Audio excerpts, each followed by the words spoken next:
We have today an oldie but a goldie, a Daiwa Millionaire 6Rm, forerunner to the ever popular Millionaire 7HT tournament. When you open these up, there's not an awful lot of difference inside these right through the whole range, so producing something similar for so many years, got something right. Firstly, we take off the screw that holds the nut keeper, and that's this. Very often you find they're very stiff. It's a small crosshead screw. If it's stiff, start off by doing a little tweak clockwise if tighten it. That'll just release the bond between the screw and the thing without risking chewing up the slot in it so you can't get it undone. Once you release that, you bond with a bit of corrosion or dirt in there, you can then turn it anti-clockwise and it comes out. And if it's too tight, you won't have damaged the actual slot for undoing it. That comes off, that comes off. The elusive 10mm spanner, which everybody seems to lose, takes that nut off. Now on here, there's a small circlip, and everybody says the problem with that circlip, you take it off, it pings and it vanishes. The only top tip I can give for not losing this circlip is that I have a box full of them, so you never lose small parts when you've got spares.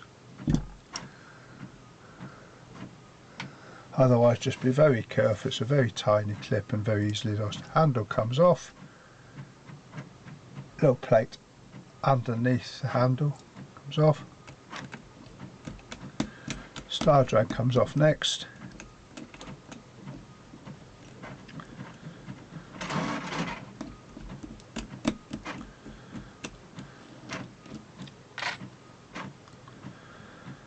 Then undo the case. These screws here should be finger tight, but everybody seems to feel the need to crack them up with a large engineering screwdriver.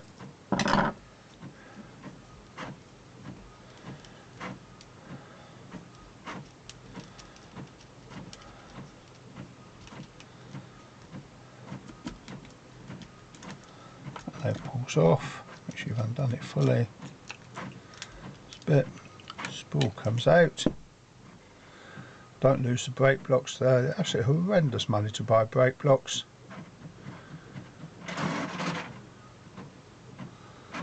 Another tip here when you've got a line like that, just wrap an elastic band around the spool, keeps the line under control. It's a spool. This end comes apart in the same way.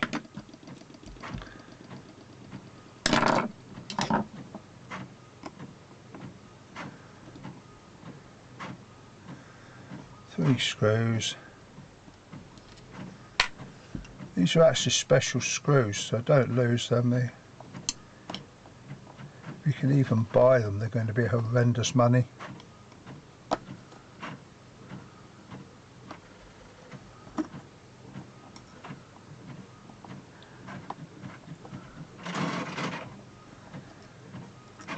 Don't know if you can quite focus on that, it's got a strange sort of shoulder on it.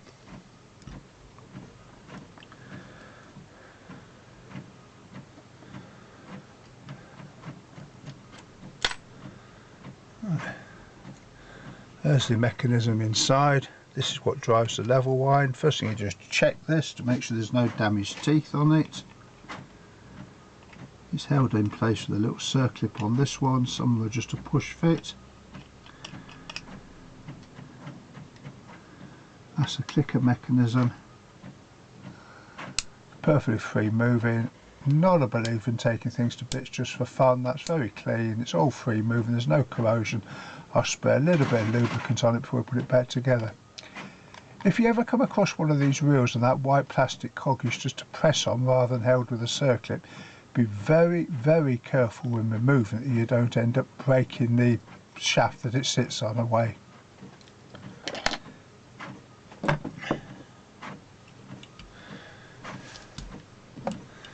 Now removing the level wind mechanism again, there's a little circlip here.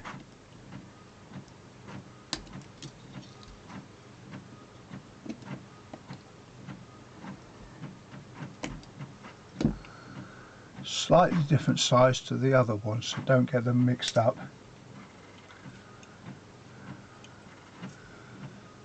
You then undo that.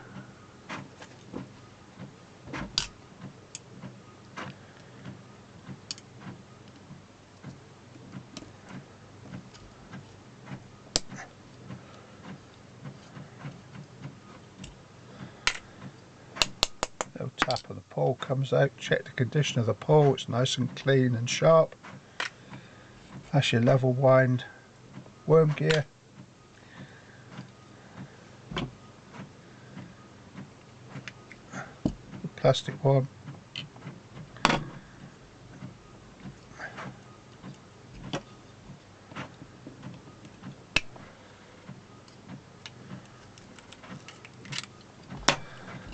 Nothing's ever been taken apart.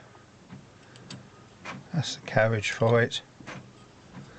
That's just a little fixed bar that sits in the top. You can clean it in situ, there's no need to start taking that out.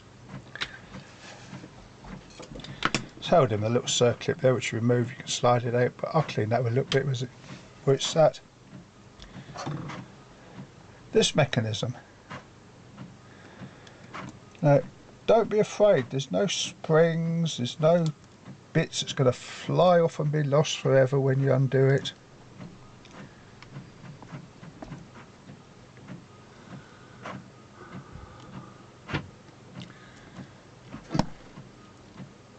Again, a couple of special screws, flat-headed. Push that off. That's nice and clean inside. There's a little bush in there. Now, this mechanism, take careful note of where all the springs are if you're going to start pulling them apart. Those springs sit on the post here, which is what holds the pinion gear in. That white collar goes on the shaft with a pack of washers underneath it, and that is the main gear. Comes off, it's got the drag system in.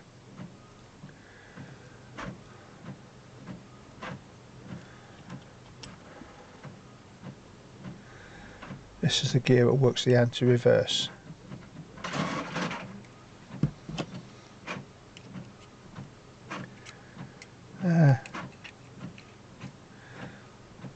That's the main thing. Now, quite honestly, as this is all perfectly clean and tidy, there's absolutely no need to start taking all this lot apart.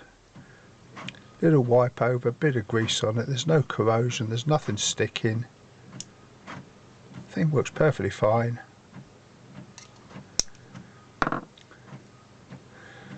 Little bit of lubricant on it and wipe over the gem cloth, that's all it needs. So we should go away, give it a bit of a clean, come back and do the reassembly. Right, the rebuild. First off, you see there's little notches in that end, is plain this. This one, which is that shape, has also got notches in. The actual tang points towards the open side. This bit. This thing goes in here. Don't forget to hang the carriage on.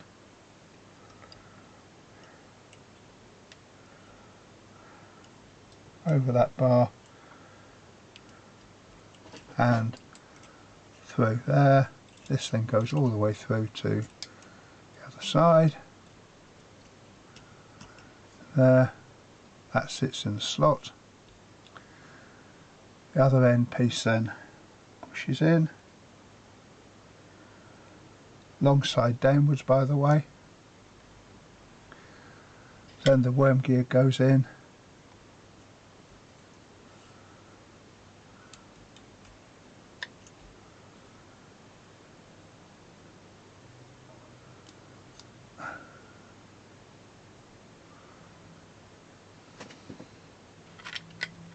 Once the circlip's in,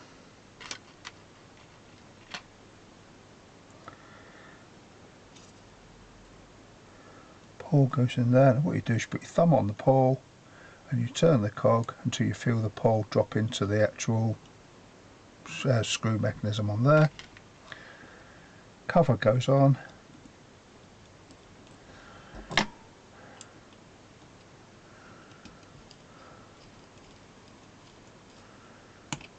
go.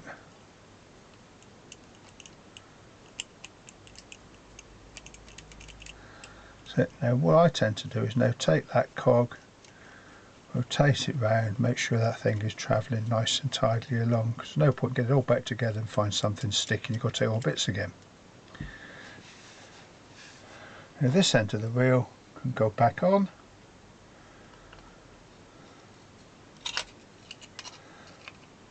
Careful not to damage the cogs.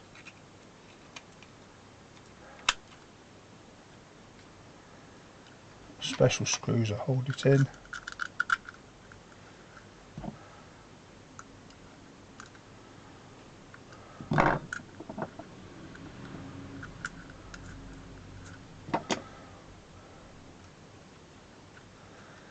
Sometimes a little bit tricky to line up, but once you've got one in, the rest of them all lined up for you.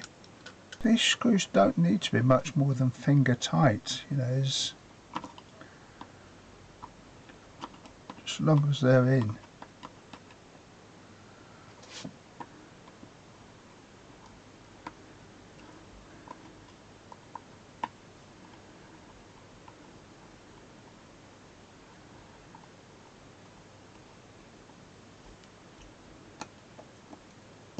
That's that end of the wheel. There's a bit of lubricant in there.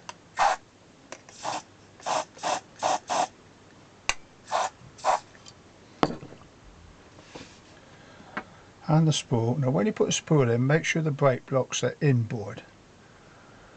If they're out, they end up catching on the top of the ring and then the spool doesn't seat. That's that end of the wheel done. Now we have the main frame. Bit of lubricant.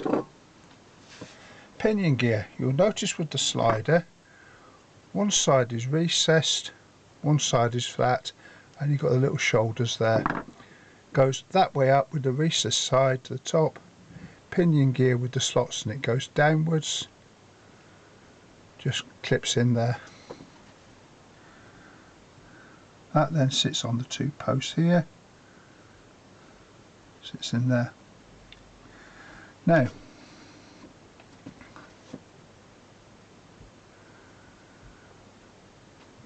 main shaft. Bit of lube down the shaft. That drops on. Now this is what works the anti-reverse. Fits over that cog. Don't stretch these, they're a very light sort of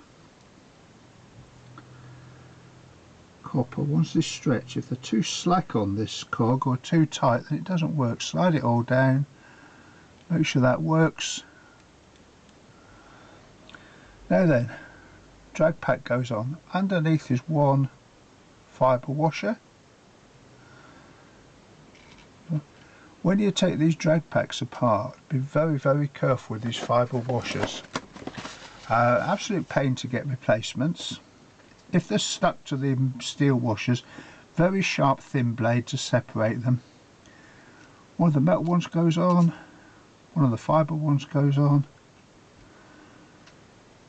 One with the little tags on the edge goes on, with the tags facing down, so it goes into the little slots there in the main gear. Another fibre washer goes on. One of these washers you see has got a raised edge to it, that goes upwards. That goes on there. A little stack of washers that we took off earlier goes on.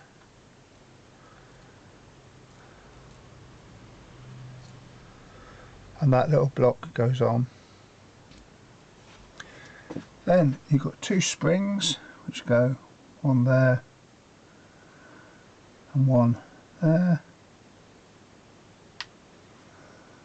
That is that done. A little bit of lubricant and the lid goes on.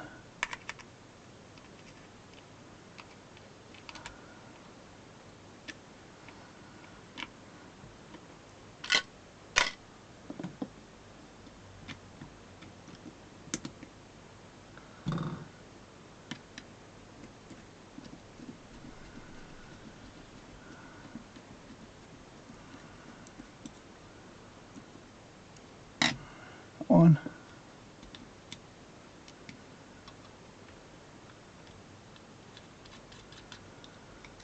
The other side.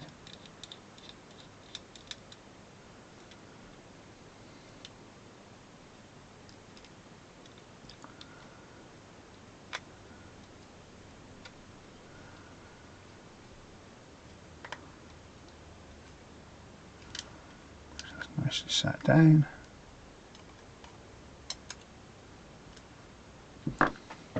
Press the button and give the shaft a tweak to make sure that button comes back up.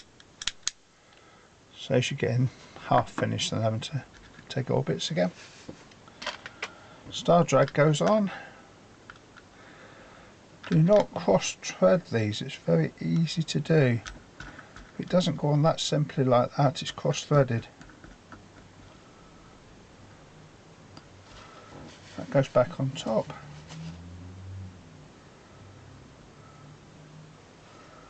Handle goes on. It's a small steel washer that sits on the shaft. Now don't forget this, I keep seeing people say, oh, it's a little washer to make any difference. If you don't put that washer in, you get too much movement of the actual main shaft on the inner shaft. Gears don't mesh properly, anti-reverse doesn't work properly.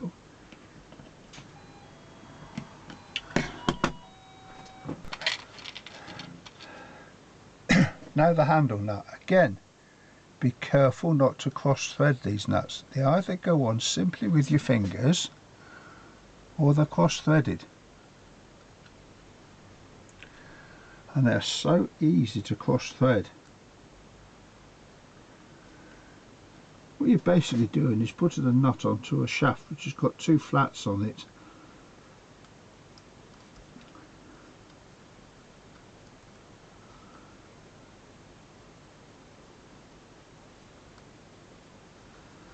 You should go on that simply, be able to turn them right the way down with your fingers. If you don't go on with your fingers, don't force them with a spanner. Then you've got the nut keeper, which basically stops it coming undone.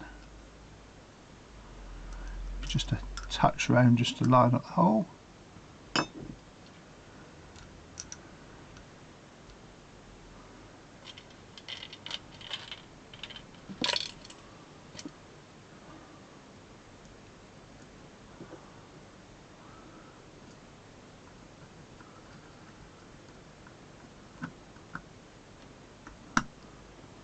And goes back in. That's basically it done.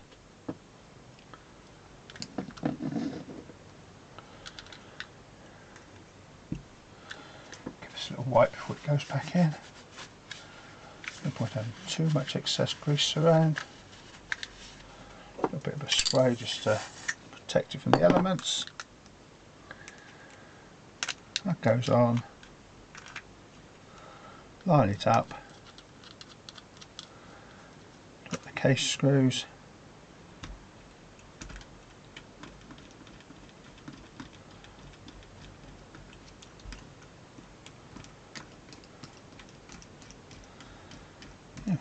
Finger tight. Slipping smoothly.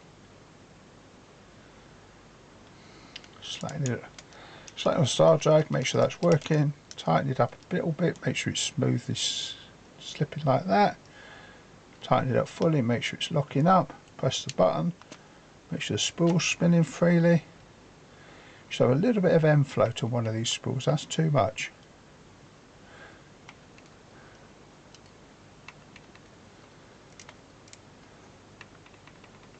About right.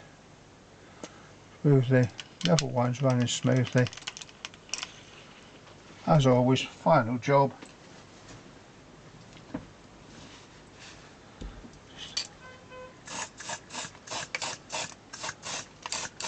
A little bit of polish, microfiber cloth. Yeah, a little bit of protection, a little bit of shine on it, just makes it look nice.